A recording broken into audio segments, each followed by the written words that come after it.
none ubwo bimeze bityo tuvuga iki?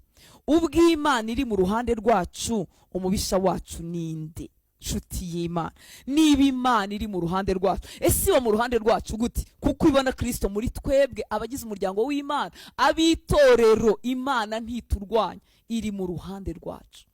Niyo mpamvu itorero ritsinda, niyo mpamvu itorero rinesha, niyo mpamvu itorero ridashobewe. Bamwe mu bera baririmo kuko batarabimenya barashobewe, ariko itorero ntirishobewe. Iyo umuntu akiri mutoya mu by'iri jambo ajya agira ngo ibyo ararikira nibyo byiza, ariko reka mbabwire, iyo ugiriye ubuntu bwo kwigirana imbere n'Imana, kwigirana imbere n'Imana, nubwo tugifite urugendo rwo kwigira imbere ruhora ruhari, ariko iyo ugize umugisha wo kwigirana imbere n'Imana, usanga ibyo wisabiraga ntaho bihuriye n'iby'Imana yakugeneye.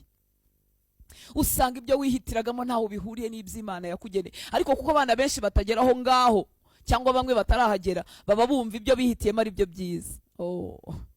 Reka nkubwire, twese tujya dukubitwa, ariko iyo tugiye mu bihe byo gusenga, n'ukuri turegurwa.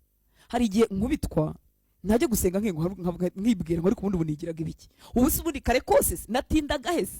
Noneho ikibazo ntaho cyagiye, n'ingorane ntaho yagiye, nawe warambaraye uri wa wundi, nawe wegutse uri wa wundi, ntiwahindutse. Ariko ukibaza, ubu kare kose kuki ntagannye isoko y'imbaraga? Kare kose kuki nabunjije umutima ngo watekereje ibisolisyo? Hari ibintu bidakorwa n'abantu, ibikorwa n'abantu ujya urabitekerezaho. Nakubwira icyo ushaka igisubizo, ibikorwa n'abantu ubishakira igisubizo ko mange kwa kanake, ugisha inama ubaze. Ariko hari ibindi bidakorwa n'abantu, hari ibindi bikorwa n'Imana.